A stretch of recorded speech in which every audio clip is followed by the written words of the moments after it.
So welcome to the day 8 of the winter arc. और आज मैं तुम्हें बताने वाला हूँ कि क्यों ये जो रैंडम इंटरनेट के जो चैलेंजेस होते हैं या रियल लाइफ में भी जो चैलेंजेस होते हैं उनको लेना तुम्हारी एक बेवकूफ़ी क्यों है।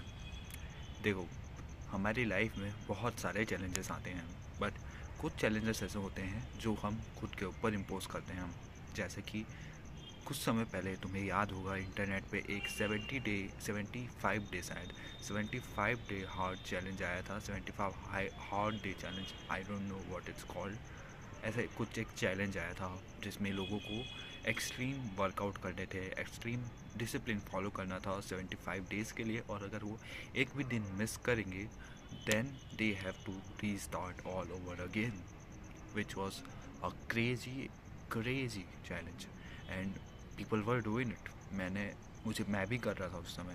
मुझे याद है कि रोज़ पोस्ट किया करते थे कि 75 हार्ड डे चैलेंज का आज मेरा डे नंबर ये है वो है। I also use to do that कि 75 हार्ड डे चैलेंज करूँगा वगैरह वगैरह। अब होता ये है ये चैलेंजेस से कि तुम एक दो दिन तो ज़रूर फॉलो कर लोगे, बट ये सस्टेनेबल नहीं है। क्यों सस्टेनेबल नहीं है? होता ये है कि तुम्हारी जो अभी जो ये सेल्फ है, तुम्हारी जो ये आइडेंटिटी है, वो एक डिसिप्लिन आइडेंटिटी नहीं है। अगर तुम सोचोगे कि मैं आज ही जो आइंस्टाइन का जो रिलेटिविटी का जो थ्योरम है, मैं उसको खुद से डिराइव करने की कोशिश करूँगा, तुम नहीं कर पाओगे। जब तक तुमने 11th 12th की मैथ्स बोल रहा हूँ, जब तक तुमने क्लास 9th की साइंस फिज़िक्स वगैरह नहीं पढ़ी है, तब तक तुम थ्योरी को डिफाइन कैसे कर पाओगे। तुम कॉम्प्लेक्स चीज़ें तब तक नहीं कर सकते जब तक तुम्हारा फाउंडेशन नहीं स्ट्रांग है। And that's what people miss.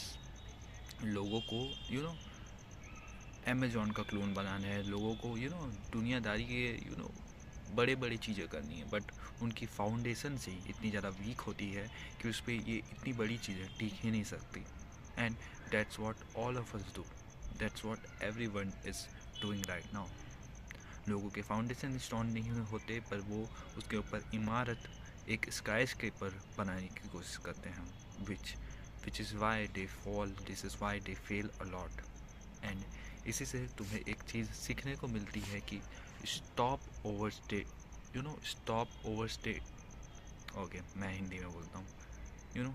Stop, अपने आप रुको, कि अपने आप को इतना ज़्यादा बड़ा भी मत समझो, अपने ईगो को कंट्रोल में रखो, अपने आप को तीस मार खा मत समझो, इतना अपनी औकात में रहना चालू करो। क्यों?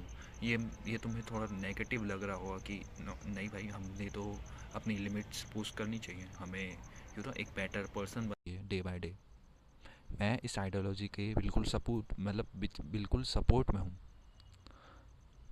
ये आइडियोलॉजी बिल्कुल सही है, तुम्हें रोज़ बेटर होना चाहिए, बट तुम्हें अपने ऊपर एकदम प्रेशर भी नहीं डालना चाहिए कि तुम बर्नआउट हो जाओ, कि तुम्हारी जितनी औकात नहीं है तुम उतने उससे 100 टाइम्स ज़्यादा काम कर रहे हो। ये ऐसा रियल लाइफ वर्क नहीं करते। ऐसे सिर्फ मोटिवेशन वीडियोस पे अच्छी लगती है, बट रियल लाइफ में ये काम नहीं करता। ये कहने वाला मैं कौन होता हूँ अगर तुम सोच रहे हो तो। I have tried many things, I have tried doing hardest challenges, I have done the hardest things and I have failed in them, and that is why I know कि you cannot push yourself to the more than what you can do। मेरी English बहुत ख़राब चल रही है, पता नहीं क्यों। मैं बोली कि ये कोशिश कर रहा हूँ कि मुझे पता है अब कि तुम अपनी औकात से ज़्यादा काम नहीं कर सकते। तुम अपनी औकात से सिर्फ उतना ही ज़्यादा काम कर सकते हो जितनी तुम्हारी औकात तुम्हें अलाउ कर सकती है। अगर तुम्हें अभी एक मैथ्स का प्रॉब्लम नहीं सॉल्व होता है 11th 12th में, you can not expect yourself to understand quantum physics. ये नहीं होगा तुमसे, क्योंकि उसके लिए फाउंडेशंस अच्छी होनी चाहिए। और यही चीज़ तुम अपनी लाइफ में हर जगह अप्लाई कर सकते हो। ये हर जगह चीज़ अप्लाई होती है तुम्हारे लाइफ में, and you have to realize that. तो इतना ज़्यादा खुद को सीरियस मत लिया करो। अपने आप को अपनी ईगो को थोड़ा कम रखो। एक्सेप्ट किया करो कि yes I am not a T smart हाँ, and I have flaws, I am not perfect and no one is perfect. तो I have to build myself to come to the perfect, come close to mastery. क्योंकि there is nothing like perfection, there's nothing like mastery. There's always something to learn new in this life, and ये चीज़ तुम्हें realise करनी पड़ेगी. तो आज के लिए बस इतना ही रखते हैं. आई होप तुम्हें इससे कुछ मिला होगा, कोई ज्ञान मिला होगा, कुछ पर्सपेक्टिव्स मिले होंगे नए, and I hope I have given you something. तो कमेंट में बताना तुम इसके बारे में क्या सोचते हो. Till then keep learning, and मैं तुमसे मिलूँगा कल.